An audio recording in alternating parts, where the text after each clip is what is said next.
바른 복음 안에 거하고 있을 때 갈라디아 교회 성도들은요, 바울을 굉장히 많이 걱정했습니다.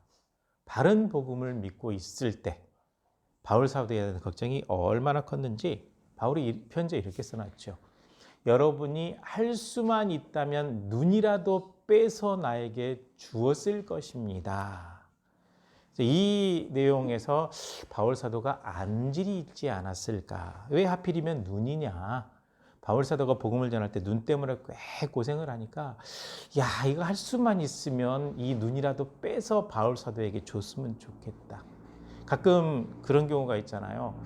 육신의 질병을 가지고 있는 분이 또 이제 제가 들었던 얘기인데, 교회 담임 목사님이 암으로 고생하고 있을 때 별세하면서 목사님, 제가 그 질병 가져가겠습니다. 그러면서 운명했다는 얘기를 들은 적이 있거든요. 그만큼 사랑하고 존경하기 때문에 그런 일이 있는 것 같은데, 갈라디아 교회 교인들의 심정이 그랬습니다. 여러분들이 할 수만 있으면 그 눈이라도 빼서 나에게 줄 정도로 그렇게 사랑이 넘쳤고 나를 아꼈습니다. 그랬는데 다른 복음, 그러니까 바른 복음에 있을 때는 괜찮았는데 다른 복음을 듣기 시작하게 되면서 이 사람들이 변질돼요. 가만, 사도 바울이 진짜로 사도일까? 사도직에 대해서 의심. 가만, 바울 사도가 전했던 대로 예수님만 믿으면 구원받나? 율법주의자들의 얘기 들어봤더니 그게 아니던데? 하면서 순수한 복음에서 다른 복음으로 이렇게 마음이 옮겨져 가면서 변질되기 시작해요. 그래서 그들에게 그것이 얼마나 잘못되었는지를 설명하기 위해서 아브라함의 두 아들을 들어서 설명하는 겁니다. 한 아들은 종에게서 태어났고 한 아들은 자유자에게서 태어났는데, 이스마엘은 종의 아들이고 이삭은 사라, 자유한 주인의 아들이다 라고 얘기를 해요. 그러면서 이스마엘은 사람의 생각대로 태어났고 이삭은 하나님께서 약속하신 대로 태어났다. 이게 구별해서 쭉 설명을 해 나가죠. 그러면서 또 비유를 듭니다. 그래서 바울 사도 얘기가, 하나는 신의 산으로부터 종을 낳았는데 지금 예루살렘과 같고 조금 난해하죠. 이 신의 산은 율법을 받은 데잖아요. 호렙산이라고도 하고 신의 산이라고도 하잖아요. 율법을 받은 데인데 이 율법의 내용이 예루살렘으로 옮겨가서 예루살렘의 율법주의자들이 많아지다 보니까 신의 산으로부터 종으로 나왔는데 지금 예루살렘과 같은 곳이다. 율법의 중심지다. 율법을 지켜야 사는 사람들이다. 율법 아래에 있는 사람들이다. 율법의 종으로 사는 사람들이다. 라고 이렇게 이스마엘과 연결시켜서 설명을 하고요. 또 하나는 오직 위에 있는 예루살렘인데, 위에 있는 예루살렘은 하나님의 나라 내지는 하나님 나라에 속한 교회라고 표현을 하고 있죠. 그런데 위에 있는 예루살렘이 곧 어머니다. 어머니의 품속과 같다. 생명을 낳는 어머니, 자유자의 어머니에게 속했던 이삭처럼 자유롭게 살아갈 수 있는 그 하나님의 은혜의 장소, 그곳을 얘기하고 있죠. 근데 이것을 교묘하게 해석한 하나님의 교회 사람들이 어머니 하나님을 만들어냈죠.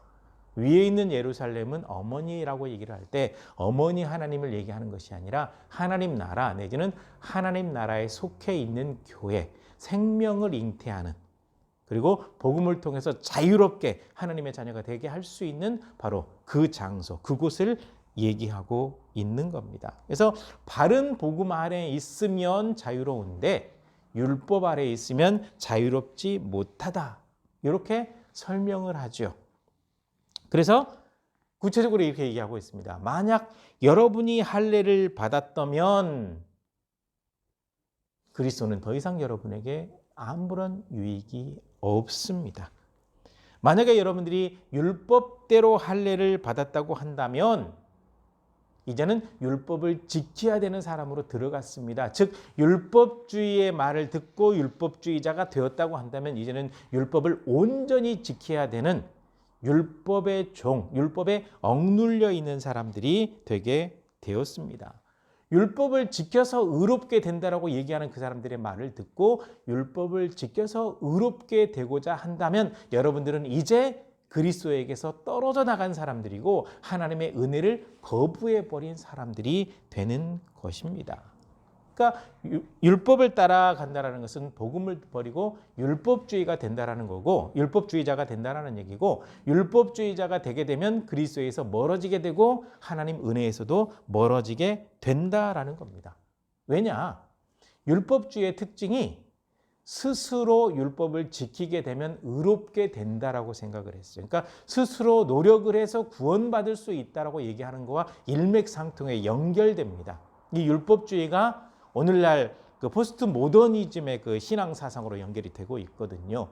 모든 사람이 신이 될 수 있다. 네가 신인데 무슨 신을 믿냐라고 얘기를 하죠. 스스로 구원할 수 있다. 스스로 충분하다. 충분히 가능성을 가지고 있다. 이 사상이 지금 전개되고 있는데 그것이 바로 율법주의에서 연결되었어요. 연장선상에 있다라고 보면 틀림이 없습니다. 그래서 율법을 지켜서 구원받겠다고 한다면 더 이상 예수님이 필요가 없어요. 그들에게는 예수님이 필요 없죠. 노력하면 되는데. 하나님의 은혜도 필요가 없죠. 노력하면 되는데. 스스로 할 수 있는데. 이런 사상들이 전개되어 가는 거죠. 그래서 더 이상 신앙인이 아니라 율법주의자가 되어버리는 겁니다. 율법주의자가 되어버리는 순간 율법의 노예가 되는 거고 주님과는 멀어지게 되는 거죠. 그리고 율법주의자가 되게 되면 신앙이 경직돼요. 뭔가를 지켜야 되고 뭔가 그게 늘 조바심 나도록 이렇게 지켜나가야 되거든요. 그리고 율법주의자가 되면 서로 감시해요. 그래서 막 공격하는데 이게 시간이 지나면 어떻게 되냐? 자기가 행동하는 거나 말하는 거에 대해서는 관대하면서 다른 사람 잘못한 것은 아주 죽여버릴 정도로 비난하고 지탄을 해요. 이게 바로 바리새인들이 그랬거든요. 그러니까 현대판 바리새인들이 굉장히 많아지고 있어요. 한국교회. 바로 율법주의자가 되어버리는 거죠. 바른 복음 안에 거하지 못하고 율법주의자가 되게 되면 그런 일이 벌어지게 되는 거죠. 율법의 종이 된다라고 하는 것이 바로 그겁니다. 교회 안에 있는데 더 이상 하나님의 백성이 아니에요. 굉장히 아이러니죠. 근데 분명히 바울 사도는 이 말씀을 통해서 그 얘기를 하고 있어요. 하나님 믿는다. 하나님 은혜 가운데 산다라고 얘기하지만 율법주의자가 돼서 자꾸 그것으로 치우치게 되면 더 이상 하나님의 백성이 아니라는 거예요. 참 무서운 논리입니다. 그러므로 깨어 있어야 돼요. 그래서 바울 사도는 갈라디아의 교인들이 그 모습이 되지 않아야 되기 때문에 바로 잡아야 돼요. 바로 잡기 위해서 계속 편지로 가르치고 있는 겁니다. 그 가르침의 내용, 오늘 본문에 읽었던 그 내용만 가지고 살펴보면 첫째로 예수님 안에서는 믿음만 있으면 된다라고 가르치는 거예요. 믿음만 있으면 된다. 성령 안에서라고 표현하고 있는데 예수 그리스도를 믿을 때 성령의 도우심이 아니면 예수님을 시인할 수 없어요. 모든 사람들에게 복음을 전해도 그 사람들이 다 믿는 건 아니거든요. 받아들이는 사람, 믿는 사람들에게 성령의 역사가 있고 예수 그리스도를 믿을 때 성령 세례를 받아요. 그래서 성령의 역사가 아니면 그 누구도 예수 그리스도를 구주로 영접하지 않습니다. 그러므로 믿음이 모든 사람들의 것이 아니다라고 이렇게 표현하고 있는 겁니다.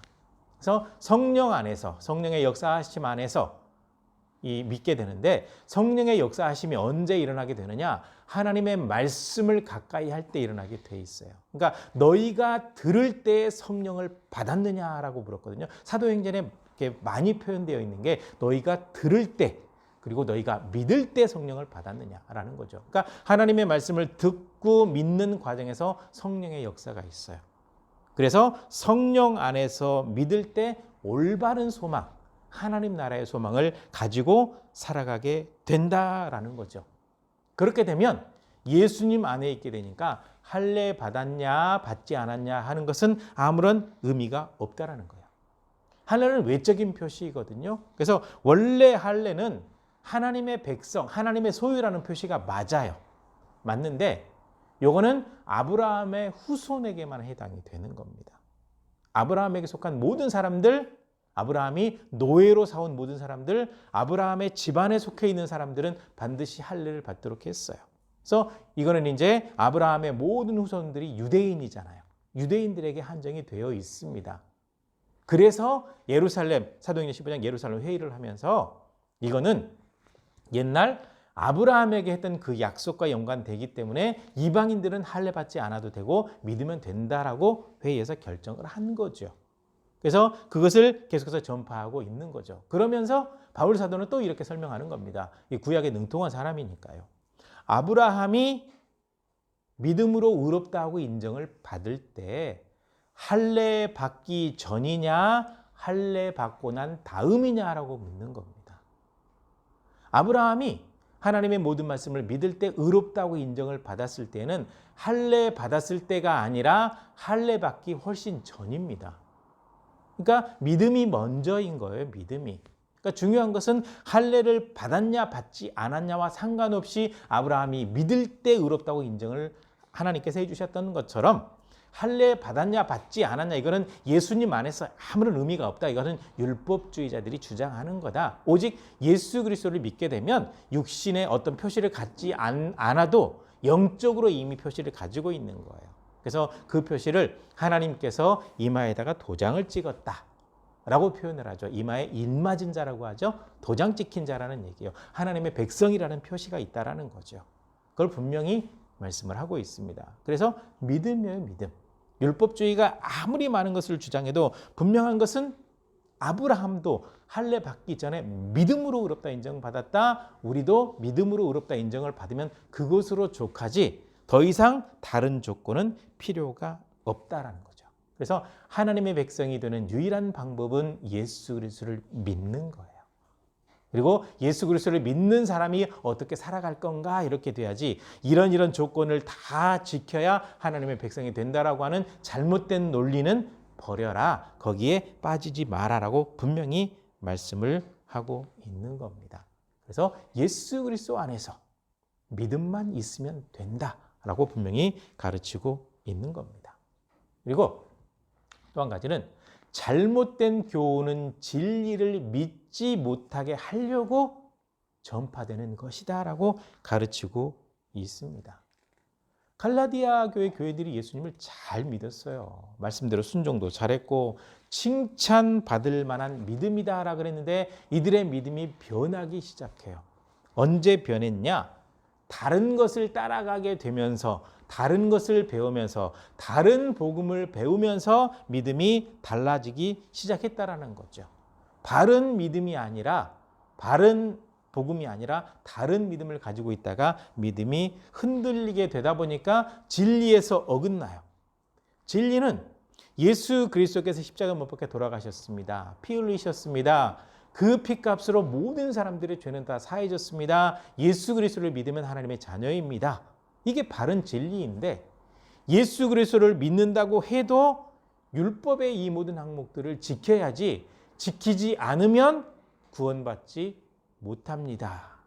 이렇게 된 거예요. 그러니까 진리에서 어긋나게 되는 거죠. 요즘 진리에서 어긋나는 게 많잖아요. 기존 교회는 구원이 없습니다. 우리에게 와야 구원받습니다. 이렇게 믿어야 됩니다. 라고 하면서 성경에서 자꾸 엇나간 진리를 가르쳐요. 근데 그것이 잘못된 걸 모르고 많은 사람들이 따라가요. 그러니까 지옥의 길로 이렇게 쭉 인도하고 가는데 그냥 모르고 따라가요. 그런 상황이 되는 거죠. 갈라디아 교회들이 바로 그런 형국이 되어 있었다라는 겁니다.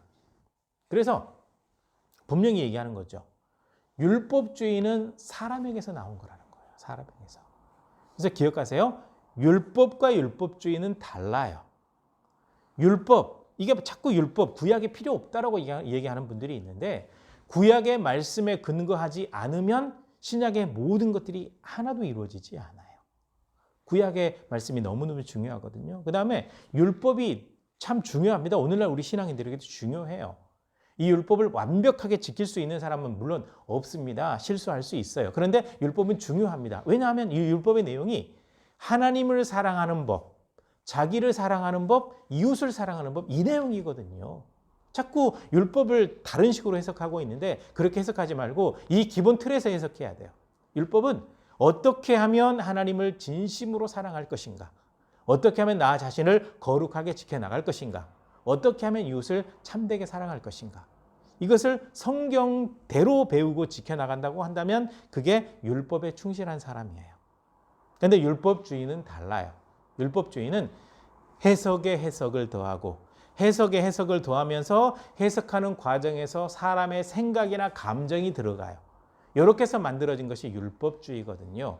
그래서 안식일에 일하지 마라. 성경에는 그랬거든요. 그냥 일 안 하고 그냥 쉬면 돼요. 그런데 해석하면서 일이라고 하는 것이 무엇이냐? 어느 정도 해야 일이냐라고 항목을 만들면서 뭐 성냥을 이렇게 그어도 안 된다. 뭐 가스불을 돌려도 이게 일이다. 이렇게 되면서 항목 하나 따져가지고 사람 아주 고리타분하고 힘들고 그냥 짜증나고 죽을 정도로 그냥 확 숨막히게 만드는 것이 율법주의거든요. 오늘날 교회도 굉장히 많이 그런 것들이 있잖아요. 네. 그래서 율법과 율법주의는 분명히 다르고 율법은 하나님의 말씀이지만 율법주의는 사람에게서 나온 거예요. 탈무드라든지 뭐 해석해 놓은 것들이 있잖아요. 유대인들이 해석해 놓은 것들. 성경은 그렇게 많이 두껍지 않은데 이 성경을 해석해 놓은 율법이 트럭으로 따지면 몇 트럭이 될 정도예요. 평생 가봐야 한 번 읽지도 못해요. 지키지도 못해요. 율법주의가 이래요. 그러니까 사람에게서 나온 거죠.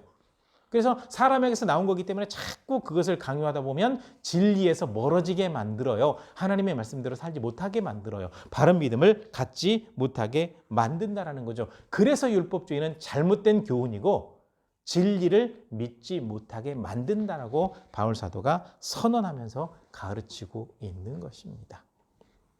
그 다음에 세 번째로 다른 복음을 가르친 사람들은 심판을 받는다라고 딱 못 박았습니다. 잘못된 진리를 전하는 사람은요, 심판받아요. 주여 주여 하는 사람이 다 하나님 나라에 들어가는 것이 아니고 하나님의 뜻대로 행하는 자라야 하나님 나라에 들어갈 수 있다라고 분명히 얘기를 했거든요. 그러니까 하나님의 뜻대로 한다고 하면서 다른 진리를 배우고 가르치는 사람이 있다고 한다면 배우는 사람도 심판을 받고 가르치는 사람도 심판을 받고 영원히 하나님의 나라에서 멀어지게 된다라는 겁니다. 왜냐하면 진리를 흐려놓았거든요. 구원받아야 될 영혼을 지옥으로 보내버렸거든요. 그러니까 심판받는 것은 당연합니다. 그래서 신앙을 만약에 어지럽게 한다든지 잘못된 복음을 전하는 사람이 있다든지 지난번에 제가 말씀드렸던 것처럼 영적 학대를 해가지고 잘못된 신앙을 강요하고 있다든지 할 때 이것을 잘 분별해서 스스로 베어버리라는 거예요. 잘라내버리라는 거예요. 자꾸 주저주저 하지 말고 상처받고 예배에 즐거움도 없고 자꾸 신앙이 변질되고 뭔가 자꾸 올무가 되고 수렁에 빠지는 느낌이 든다고 한다면 빨리 잘라내고 진리 가운데로 돌아와야 돼요. 주님께서는 우리가 자유하길 원하시거든요. 즐겁길 원하시거든요. 그런데 다른 복음을 전하는 사람들은요, 자꾸 올가매기를 원해요. 자꾸 조건을 내세워요. 하나님께서 말씀하신 거 왜 자꾸 조건을 내세워요? 뭐 얘기 들어보니까 오늘날 뭐 이미 예수님이 십자가 사건을 통해서 모든 죄를 다 사했는데 부흥 강사들 특히 조심하세요. 속죄제 드려야 된다고 소 바쳐라 양 바쳐라 비둘기 바쳐라 돈 받아가고 있어요. 사기꾼들입니다. 다른 복음을 전하고 있어요. 그 사람들은 심판을 받을 거예요. 하나님의 말씀에서 엇나갔으니까요. 분명히 바울 사도가 이 말씀을 하고 있습니다. 다른 복음을 전하는 사람 심판받습니다. 그 복음을 듣고 따라가는 사람도 하나님의 백성에서 멀어지기 때문에 심판의 대상이 되어버리는 겁니다. 그러므로 다른 복음은 듣지도 말고 배우지도 말고 분별 잘해서 빨리 잘라내어 버려야 돼요. 그래야 하나님의 백성으로 영적으로 살아갈 수가 있는 겁니다. 그리고 마지막으로 가르치는 것이 무엇이냐면 예수 그리스도 안에 있는 사람들이라고 한다면 자기 자신을 사랑하는 것처럼 이웃을 사랑해야 합니다로 가요. 이게 왜냐면요. 율법주의자들 같은 경우 이웃을 사랑하는 것이 아니라 이웃을 괴롭혀요. 야, 너 왜 불 켰어? 너 왜 헌금 안 해? 너 왜 교회 봉사 안 해? 너 왜 그래? 너 왜 이랬어? 계속 공격해요. 교회 안에도 보면 꼭 그렇게 따지는 사람들이 있어요. 무슨 일이 좀 생겼으면 너 예배 안 드렸지? 너 기도 안 했지? 막 그래가지고 공격하는 사람들이 있거든요. 사랑이 없어요. 그래서 율법주의는 계속 공격을 하기 때문에 사랑이 아니라 아주 죽이려고 하는 독화살을 날려버리게 돼요. 그래서 바울 사도 얘기입니다. 그리스도 안에 거하고 있는 사람이라고 한다면 자기 자신을 사랑하는 것처럼 이웃을 사랑할 수 있어야 된다는 거죠. 신앙인들은 영적인 자유함을 누리도록 주님께서 우리를 부르셨습니다. 맞죠? 자유함이잖아요. 모든 죄에서 자유함을 얻었습니다. 하나님 앞에 죄인이 아니라 하나님을 아버지라 부르는 자녀가 되었습니다. 거룩한 하나님의 백성이 되었습니다. 자유한 존재예요. 자유자예요. 그런데 바울 사도가 한 가지 더 얘기하고 있는 것은 그렇게 얼마든지 자유롭게 살 수 있지만 그리스도 안에 있는 사람들은 서로에게 사랑으로 종노릇하라는 거예요. 그냥 종노릇이 아니라 사랑으로 종노릇이요. 사랑으로 섬기라는 겁니다. 사랑으로 섬기는 이 모습이 복음 안에 거하는 모습이라는 거예요. 예수님께서 사랑으로 섬기셨거든요. 가늠하다 현장에서 붙잡혀온 여인, 율법대로 하면 돌에 맞아 죽어야 되는데 죽일까요? 라고 데리고 와서 예수님을 시험하는 사람들에게 이렇게 말씀하셨습니다. 너희 중에 만약에 죄가 없다면 죄 없는 사람들이 돌을 던져라. 투석형 정해져 있어요. 근데 예수님께서는 만약에 이 여인을 죽일 만큼 죄가 없다, 깨끗하다고 한다면 사람 돌을 던져라. 했더니 나이 많은 사람부터 시작해서 모든 사람들이 돌을 버려두고 가버렸고 여인은 혼자 남았잖아요. 나도 너를 정죄하지 아니하노니 다시는 죄를 짓지 말라. 이게 십자가 사건과 연결이 되어집니다. 우리가 죄인으로 하나님의 자녀로 살아갈 수 없어요. 하나님의 나라에 들어갈 수 없을 만큼 아주 죄악된 존재이거든요. 그런데 십자가 사건 이후로 모든 죄를 다 용서하셨어요. 그리고 너는 내 아들이다, 내 딸이다 라고 인정하셨거든요. 그래서 새로운 기회를 주신 거예요. 더 이상 내가 너를 정죄하지 않겠다. 나는 나를 위하여 내 허물을 도말하는 자니 네 죄를 기억하지 아니하리라. 하나님의 사랑이 여기 담겨 있어요. 주님 안에 거할 때 이 사랑을 베풀어 주시거든요. 바로 이런 사랑을 주님께서 배웠다고 한다면 그 사랑을 가지고 많은 사람들을 섬기도록 해라. 하나님 사랑, 자기 사랑, 이웃 사랑. 할 때 하나님 사랑하는 방법은 하나님 앞에 예배하고 말씀을 가까이 하고 기도하고 하나님과 동행하는 삶, 말씀에 순종하는 삶. 이것이 하나님 사랑 표현하는 거죠. 그러면서 내가 내 자신을 아끼고 사랑하는 것처럼 이웃을 사랑하고 아끼는 거예요. 이 모습으로 사랑할 때 사랑으로 종노릇하는 겁니다. 막 노예처럼 섬긴다는 것이 아니라 사랑으로 섬기는 거예요. 사랑으로 대하는 거예요. 이 모습이 되어질 때 그 모습이 된다는 거죠. 그런데 만약 사람이 서로 물고 뜯는다고 한다면 피차 유익할 게 무엇이냐라는 거예요. 율법주의자들은 막 물고 뜯으면서 서로 고쳐나간다고 하는데 안 고쳐져요. 분노만 생겨요. 더 이상 못하겠다라고 하는 그런 포기하는 마음만 생기게 되어 있어요. 그러니까 피차 물고 뜯으면 결국은 같이 망하는 거예요. 율법주의가 그래요. 근데 왜 그 율법주의에 빠져 있냐? 빨리 바른 복음으로 돌아와라. 그러거든요. 아주 옛날 교회학교 교사할 때 공과에 그런 내용이 한번 나온 적이 있거든요. 어항이 있어요. 어항 속에 물고기 2마리가 있어요. 먹이는 한정이 되어 있고 좀 편하게 살고 싶은데 너무 이렇게 삐져보니까 물고기 1마리가 약간 우화적인 요소가 섞여 있는데 물고기 1마리가 쟤 죽여버리면 내가 얘기 다 차지할 수 있겠지? 해서 그냥 목동밀로 물어뜯어가지고 죽였어요. 그래서 이제 쟤 죽었으니까 이 모든 것은 다 내 거다. 주인이 주는 먹이도 다 내 거다. 라고 했는데 시간이 지나니까 이 물고기가 점점점 썩어요. 물이 썩어요. 결국 그 물고기도 죽었어요. 피차 물고 뜯으면 같이 죽어요. 율법주의는 결국 같이 죽어요. 같이 지옥 가요. 예수 그리스도 안에 참된 복음을 가지고 있으면 흔들림 없이 하나님 나라에까지 가게 되는 거죠. 그래서 동시에 얘기하는 겁니다. 예수 그리스도 안에서 믿음을 가지고 있으면 그것으로 충분합니다. 그 믿음을 가지고 있는 사람이라고 한다면 이웃을 공격하거나 비판하거나 하거나 판단하지 말고 사랑으로 그들을 섬기기 바랍니다. 이것이 참된 신앙의 모습입니다. 라는 거예요. 그러니까 신앙인들에게 필요한 것은 서로 사랑이에요. 서로 사랑. 사랑으로 섬기는 거죠. 근데 사랑이라는 단어가 제일 많은 데가 교회인데 제일 사랑이 없어요, 지금. 아이러니하죠? 사랑이란 말을 제일 많이 해요.